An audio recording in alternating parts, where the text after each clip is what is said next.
안녕하세요. 만나서 반갑습니다. 오늘은 제23강 그리스도의 낮아지심에 대해서 말씀드리고자 합니다. 이 그리스도의 낮아지심은 한마디로 단하면 그리스도의 비하입니다. 그리스도의 비하는 두 가지로 구분하는데요. 첫 번째는 그리스도께서 신적 위엄을 포기하심으로 종의 형체를 취한 것을 뜻하며, 두 번째는 율법의 요구와 저주에 예속되어 사망에 이르기까지 고난 당하심을 뜻하는 것입니다. 그래서 그리스도의 낮아심은 5단계인데요. 첫 번째는 그리스도께서 인생을 취하심, 성류신이고, 두 번째는 율법 아래 복종하심, 세 번째는 그리스도께서 고난을 받으심, 네 번째 단계는 그리스도께서 십자가에 죽으심, 마지막 5단계는 장사되심, 매장되심입니다. 그렇다면 첫 번째, 그리스도께서 인성을 취하심, 성류신입니다. 그리스도의 낮아지심, 비하는 하나님 사람이 되심입니다. 이것은 성류신이라고 말합니다. 성류신이란 선지하신 로고스가 인성을 취하시고 우리 인생과 같은 살과 피를 가지고 세상에 태어났다는 것을 의미합니다.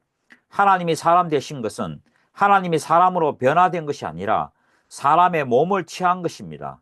즉 비하는 그분의 신성에 인성이 부과됨을 의미합니다. 그러므로 그리스도의 비하는 신적 존재의 본질이나 속성들의 변화가 아니라 형태, 상태의 변화뿐입니다. 그리스도의 비하는 신성을 포기하거나 신적 속성들의 사용을 금하신 것이 아닙니다. 전 세계의 주인이시며 지구하신 입법주가 택자를 구원하시기 위하여 스스로 자원하여 낮아지셔서 율법 아래 나시고 율법의 요구의 대상이 되어 그분의 전생애가 율법을 순종했습니다. 저주의 대상이 되어 그분의 전생애가 고난을 받고 최후의 십자가에 달려 수치스러운 죽음을 당하셨습니다. 이것이 예수 그리스도의 낮아지심입니다. 성육신에는 속죄의 수단입니다. 성육신으로부터 속죄가 시작됩니다. 성육신에 있어서 중요한 것은 그리스도의 낮아지심보다는 타락한 인간을 구원하는 일에 있습니다. 그래서 첫 번째, 예수 그리스도는 성령님으로 잉태되어 동유녀 마리에게서 태어나셨습니다.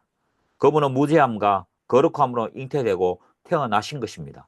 그래서 그분은 세상 죄를 지기에 합당한 유월절 어린 양으로 흠이 없고 깨끗한 몸으로 태어나셨습니다. 예수 그리스도께서는 동년녀인 마리아에게서 자연적인 생식법인 혈과 육육으로서 아니라 오직 성령님으로 잉태되어 인간이 되심으로써 그 본질에 있어서 참으로 우리와 동일한 인간이시지만, 그러나 인간의 본성으로 타락으로 말미암은 원죄의 죄책과 오염으로부터 완전히 보호하심으로써 우리와는 달리 죄가 전혀 없으신 분입니다. 그래서 기독교 역사상 기독론의 이단이 그리스도는 유사 본질입니다. 아닙니다. 기독론은 동일 본질입니다. 하나님과 예수님은 동일 본질입니다. 그리하여 예수 그리스도께서는 인류의 죄를 온전히 대속하실 수 있는 것입니다. 두 번째는 예수 그리스도는 하나님께서 아브라함과 다윗에게 약속하신 때가 참에 여자의 후손에서 태어나셨습니다. 하나님이 아브라함과 다윗에게 약속하신 종말의 때에 태어나셨습니다.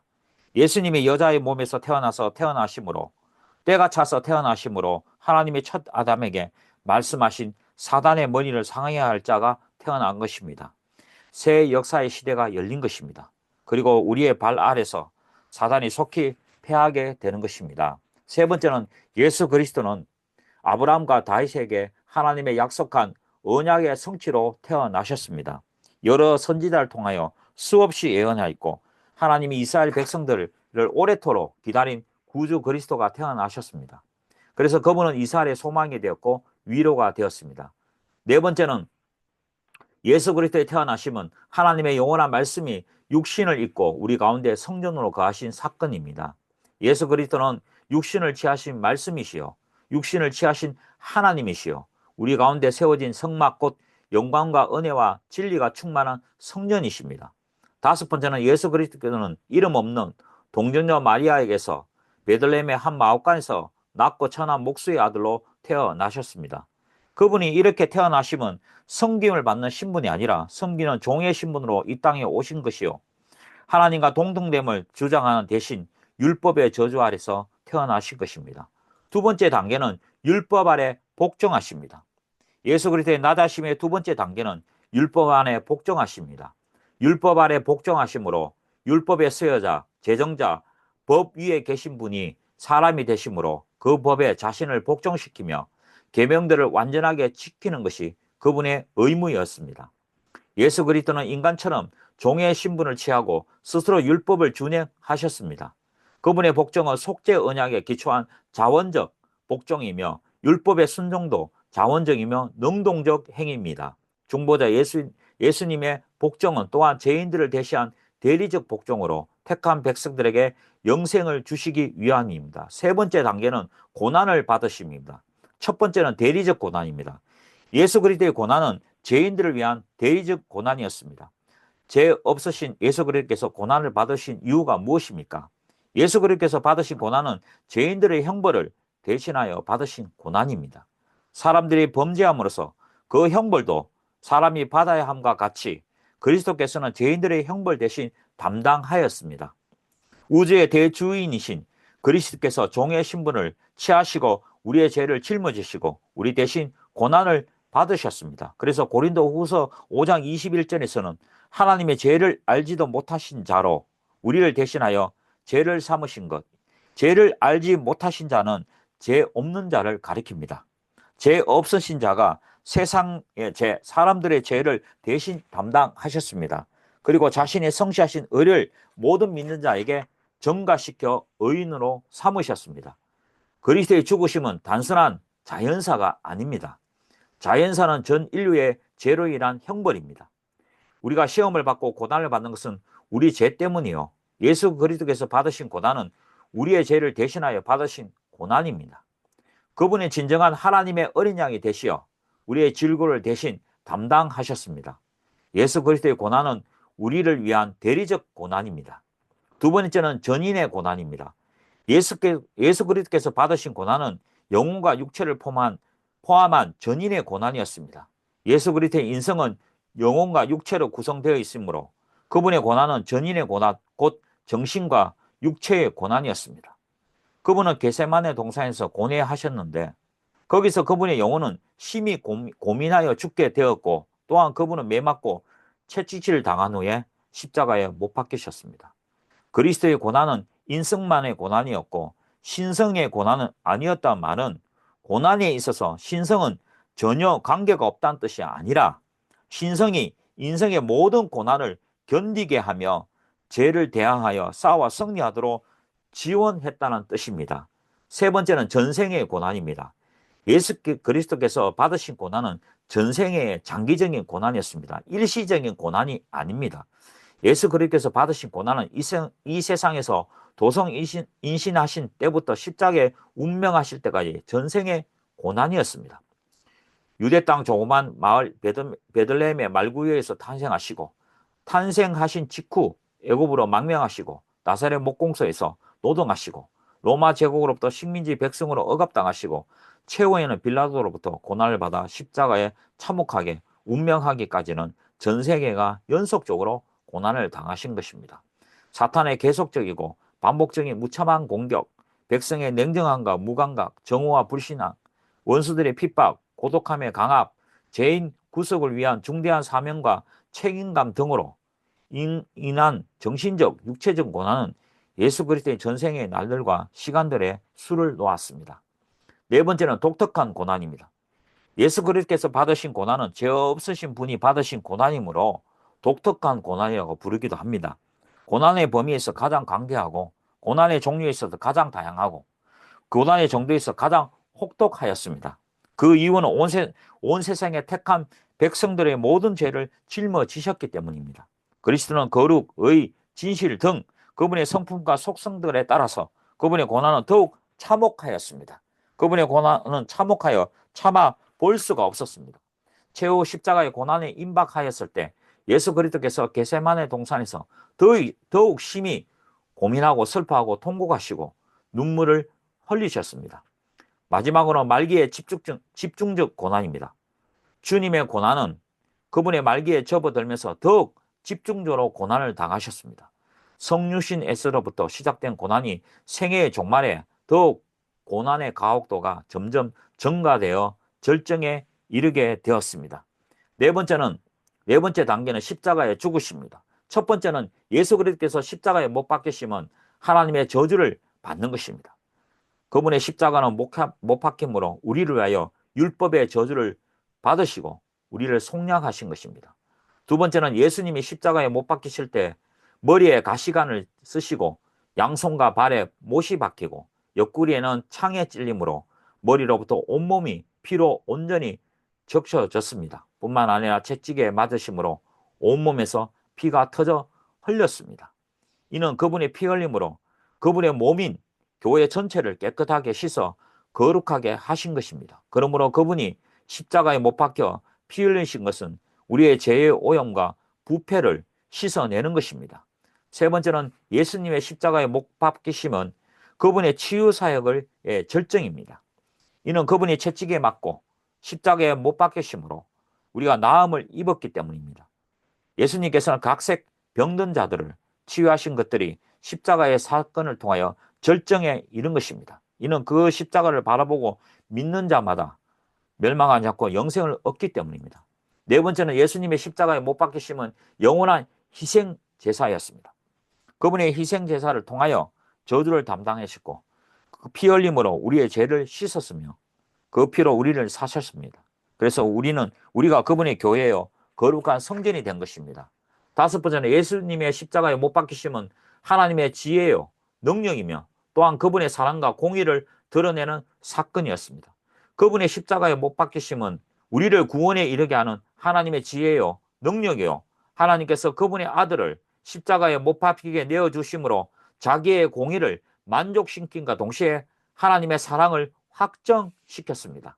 여섯 번째는 예수님의 십자가에 못 박히심은 구약의 출애굽 사건과 마찬가지로 해방과 승리의 사건이었습니다.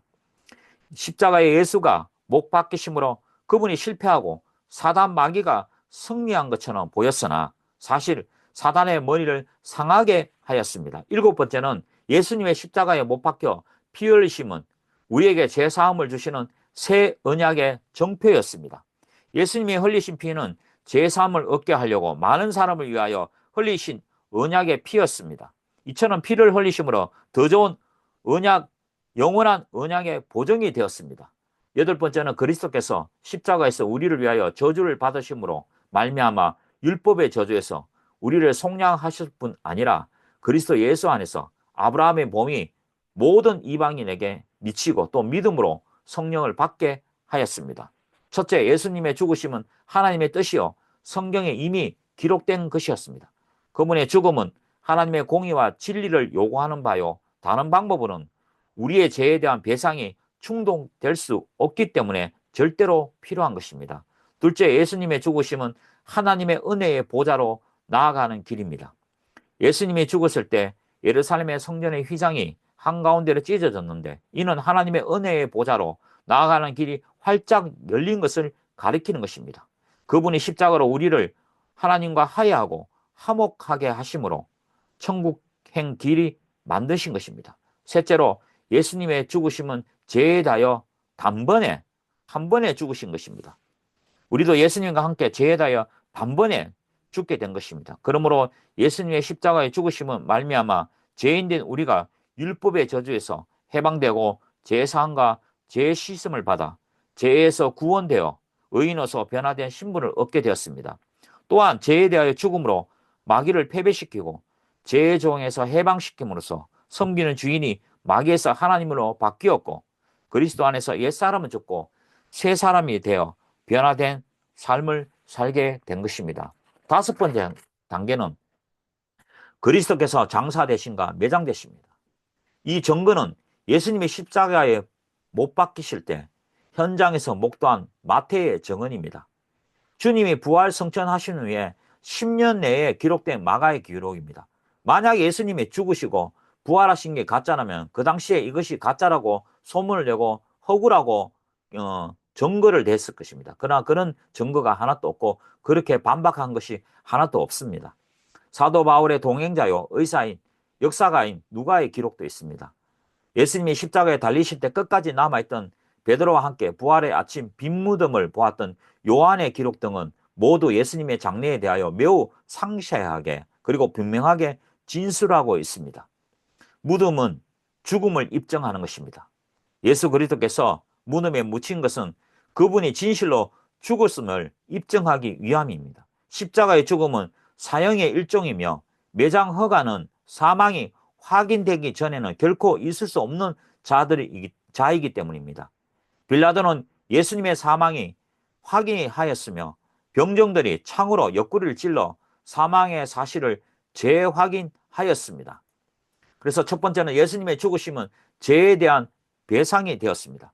죽음이 아니고서는 죄에 대한 배상이 충족될 수가 없는 바, 이는 하나님의 공의와 진리가 요구하는 바였기 때문입니다. 두 번째, 예수님의 죽으심은 하나님의 은혜의 보좌로 나아가는 길입니다.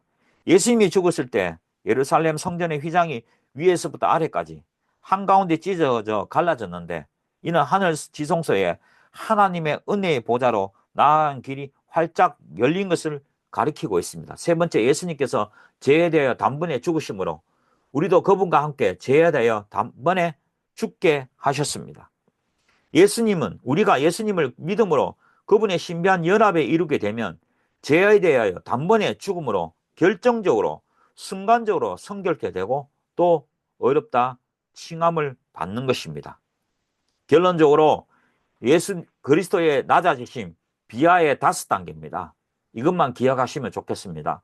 첫 번째 단계는 인성을 취하심, 두 번째 단계는 율법에 복종하심, 세 번째는 십자가에 못 박히심, 십자가에 고난 받으심, 세 번째 단계는 고난을 받으심, 네 번째는 십자가에 죽으심, 다섯 번째는 단계는 장사되심, 매장하심입니다. 오늘은 23강 여기서 마치고요. 다음 주는 24강 하도록 하겠습니다. 감사합니다.